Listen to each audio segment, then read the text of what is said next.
Hello everybody in the chess world. So the title of this video, should I trust my own prep? Well, it's going to be like an open question. I would like you to comment on it. So let's get right into it. So this is a game from a long time ago where, well, actually I prepared this game. I was going to play a King's Indian. One detail is that my opponent was much lower rated than myself. So I kind of need to win with black, because a draw will already, I will already lose some ranking. So the game went d4, g6, c4, bishop g7, knight c3, d6, e4, knight f6, knight f3, castles. It's classical variation against the King's Indian, bishop on e2, bishop on g4. h3 takes, knight e6, bishop on e3, knight on d7. I've played this with black 1,000 times, so I was in my book in a way.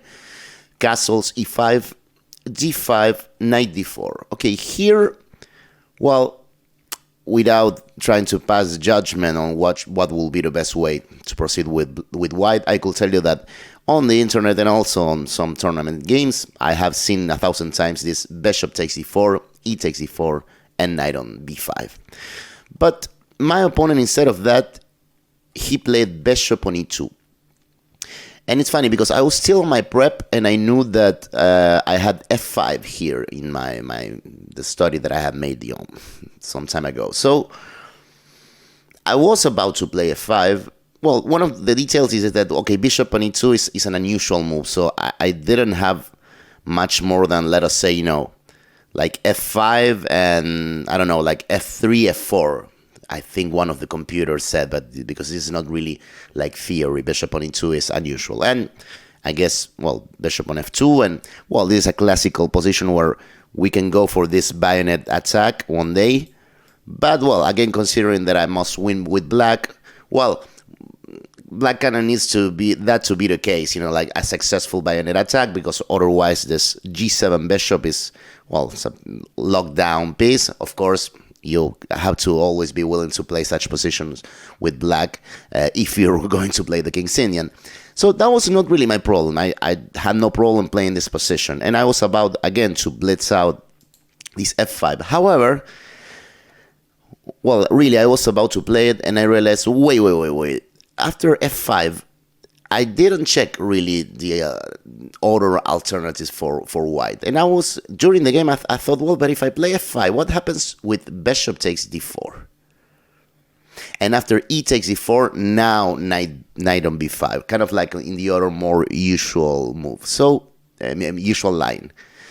And I remember that, well, I started to calculate for a bit, and I was not really sure of what could happen because, okay, I know that computers in a lot of lines like this, they show that, well, d3 is already a safe move. I mean, if we go back to the line that I showed you before, this line, which was played much more, d3 is a move. It's not the move I played in this position because it leads to a satisfactory, opening result for black. But if I have to win the game, well, not so much. Now, in the current position, after this bishop on e2, and as I said, f5, and now takes, and knight b5, well, first of all, I thought the same. It's like, well, if I play d3, after takes, bishop takes, rook b1, and now, let's say, bishop g7, well, again, this probably is a satisfactory result for black. Maybe not the most wanted scenario for me, considering that I really had to win the game. So d3 was not quite satisfactory. So going back a little bit, in this position, what I was mainly calculating was f takes e4, which makes much more sense. It seems like the most ambitious move. But, well, I was seeing, well, then white will just play knight takes e4, threatening knight on e6. And after knight c5, there is, well, when I got to this position in calculation, I was like, okay, I'm not sure how to evaluate b4. I saw queen f6, which it's probably the only move because, yeah, this is threatening to remove this defender of the square. I cannot move the knight because his knight will get in here and, yeah, with a double attack. I saw queen f6, but I really wasn't sure how this could continue. I mean, I kept calculating. In fact, that was another problem. I mean, it's kind of funny to waste like 20 minutes on a tournament game when instead of playing your prep, you'll see the point of the game. But really, when I missed some lines, and I also saw some lines which were hard to evaluate, because my main concern here was knight to b5. And I really wasn't sure how to evaluate this sort of exchange sacrifice, the dogs as well, as you can hear. I thought, well, if I take on a1, and after, well, queen takes and bishop takes, I saw this, instead of rook takes a1, my problem was b takes e5.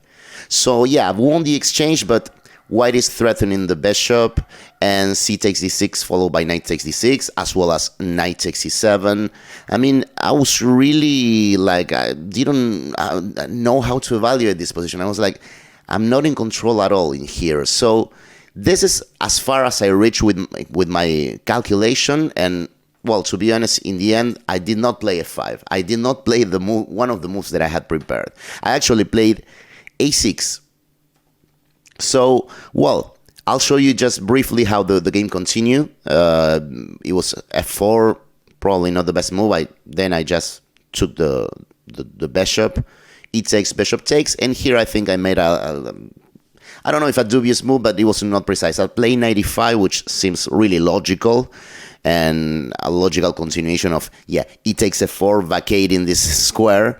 But I think it was much better just to do something like queen on e7, aiming to then maybe put the knight maybe on c5 and keep the e file open, just to try to gang up against this e-pawn. This was probably the best line for black. Now, as I told you in the title, should I trust my prep or not? Well, in one of my favorite the videos of Anand that I've talked about before in this channel, Anand mentioned that sometimes he's on his prep, right? He's playing a game, and he knows what move he has prepared, but like myself, he has trouble, figuring out what happens with some particular things that he's seen over the board, because he has 1,000 lines memorized. So what he says is that he will play the move that he prepared anyway, because he knows, because of the computer evaluation, that the move is right. So even if he's not quite sure how to continue against a particular move, he trusts that he will find it. Well, Anand is a world-class player, and I'm an ant, so a big difference. But this is the open question that I want to make to you. What will you have done in my situation? Insist on your preparation, or just because you're seeing something that you don't know how to resolve, change the line? Okay, I will tell you, of course, all of this went into my head during the game, and after the game finished, I was eager to come back home and ask the computer what happens with that bishop takes e4. So, okay, the computer showed me that, well, what I showed you just now, it was fine. But first, let us continue on this line. So we were on 95, queen takes. So yeah, here. So this position, what did the computer said? What did the computer recommend for black? Well, computer was recommending just bishop on e5. So we said that this was, you can see the 3 threats white has. So with this move, is breaking out the threat of, losing the bishop and the threat over d6. But knight takes c7 will arrive. This is what the computer kind of showed me. Rook a8, knight e6, rook f6. And I think the computer thinks that it's kind of equal, but black is kind of slightly better. I can tell you right now that if this was a line for which everything that I saw was playable for black, well, then I do not regret having played a6. Of course, I believe the engine saying that this is fine for black, but I don't like this position at all. Now, there is one special move that I missed. So, going back, let us go back. Here, this was pretty special. This is a move that I had no chance of calculating, of seeing. That was totally out of my vision. Here, instead of queen takes a1, computer recommended this intermediate e3. I mean, what a difficult move to see, right? So, well, of course you have to take it, and white is also now threatening the queen. And the computer says, well, just go queen on e7. Now we protect this pawn. We have not taken the exchange, but we might be able to do it. And we're also hitting here. And look at the line that the computer showed me, because it's, again, really long and kind of impossible for me. Well, b takes e5, of course. Bishop takes rook. And after queen takes on e3. King on h1. Queen takes the bishop. And again, I'm like, well, the exchange up. Rook e1. And after queen takes e4, knight takes e7. And, well, okay, I don't know, well, of course, I mean, this is such a weird line. I mean, I guess c takes e6 is one of the ideas. Like, if I play rook ac8, I guess that there is just c takes e6. Again, this is a line where I trust the computer saying that black is fine or maybe has a preferable position.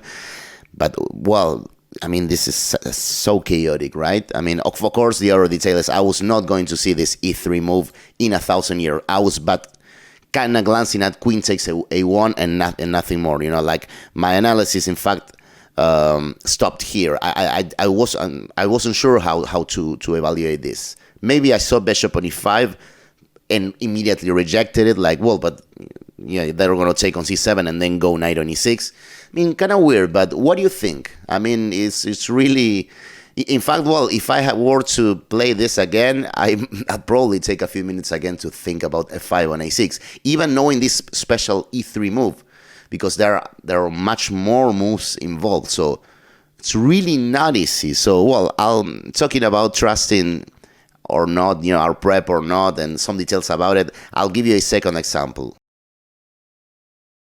So my second example has to do with the pace of my prep, not really with specifically with my preparation itself, but it's something that to me was a pretty lesson. And again, this happened at least 15 years ago. But okay, there was another tournament, and I played a King's Indian against this particular opponent. It was this sort of opponent that will blitz out the opening, at least. You know, the typical player that always plays this Catalan, you know, scheme, like just fianchettoing the light square bishop, playing castles, and playing that against almost anything. So it was a guy known for blitzing out, you know, the whole opening. Just started to think maybe once we get into the middle game. And I knew that. So, well, this particular guy, as usual, no names, as my opponent might not want to mention.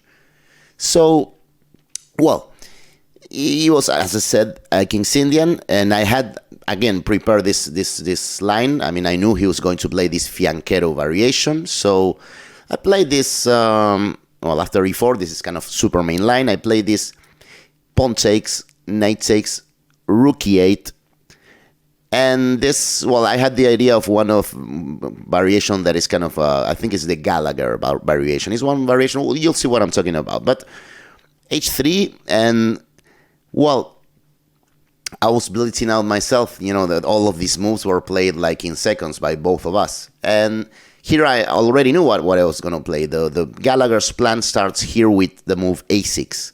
I mean, in general terms, Gallagher's plan is to go a6, rook b8, you know, getting away from the long diagonal of the bishop.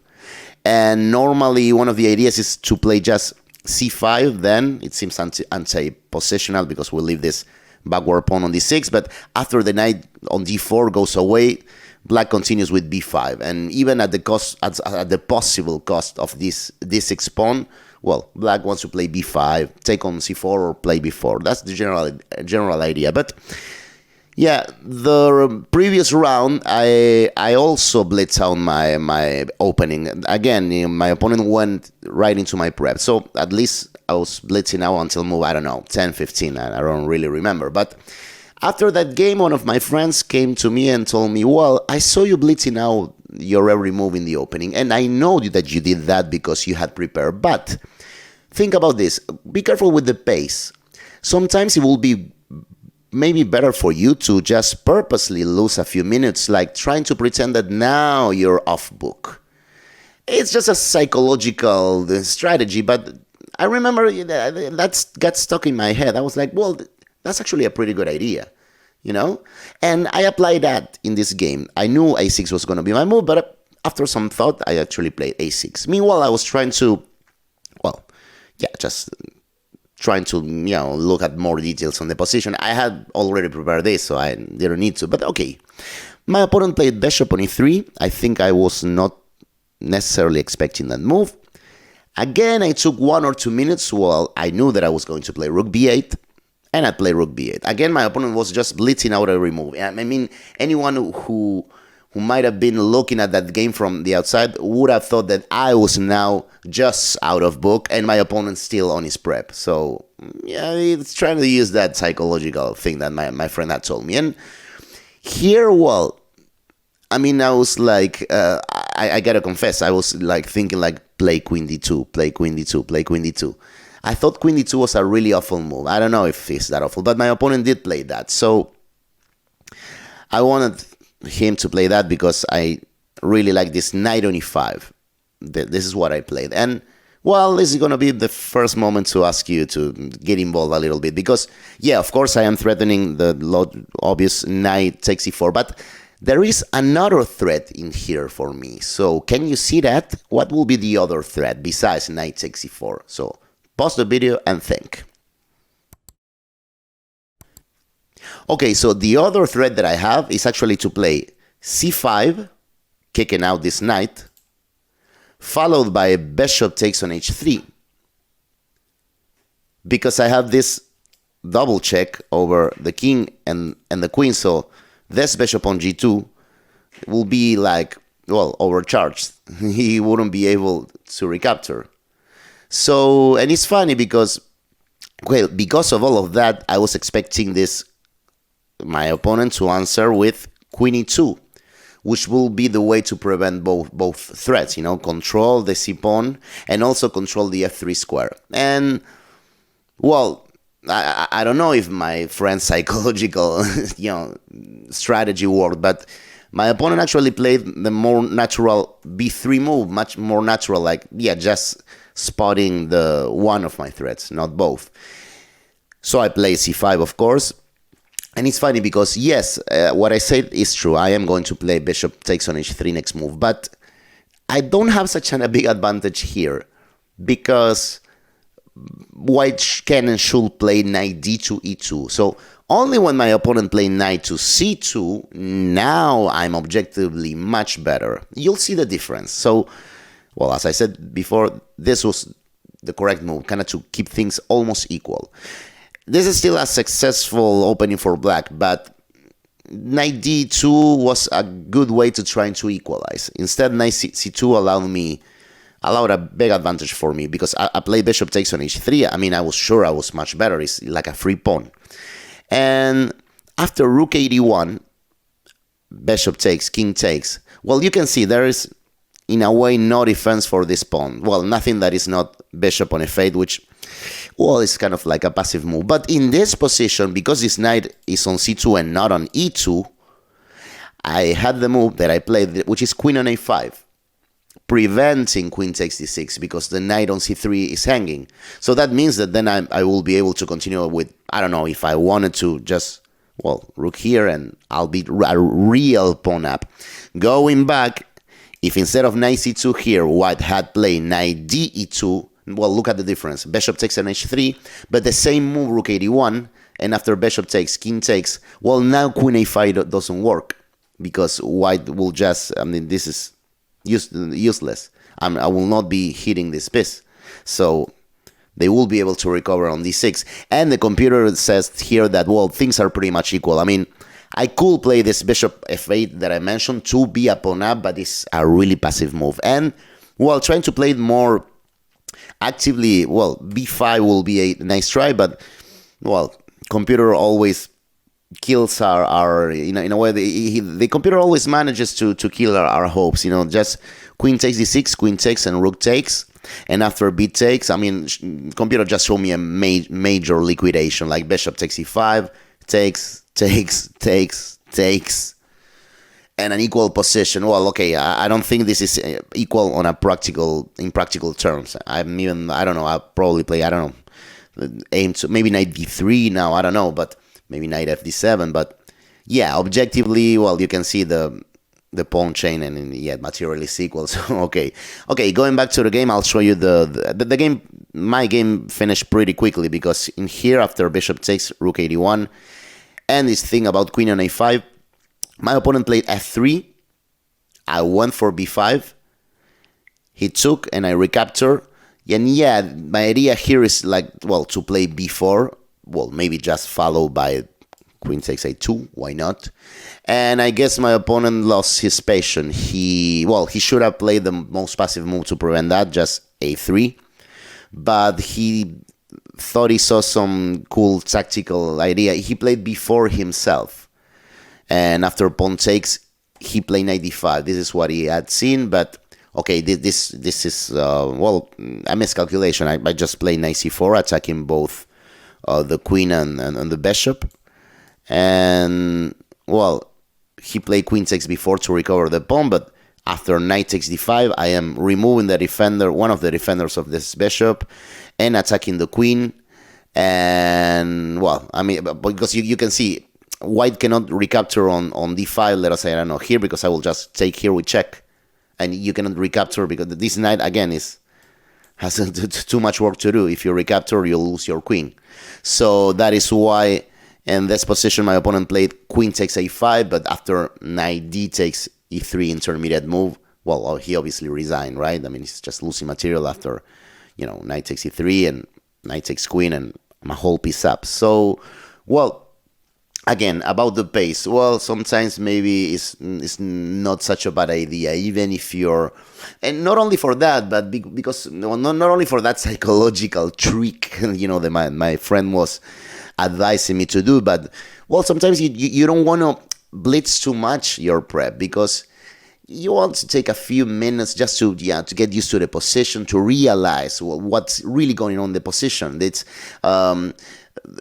perfectly memorized preparation sometimes leads our thought process to be a little bit lazy, like, okay, I'll blitz out, and only when there's a new move, then I'll be checking out. Well, if it's a long game like this one, we have the time maybe to just use it a little bit more. So, well, again, as usual, I'll ask you to like, comment, and subscribe if you like the video. And really, for the comments, what would you have done? Played for the first exercise, like playing f5, the prep you had, or that a6, I don't know. So thanks a lot for watching. I'll see you next time.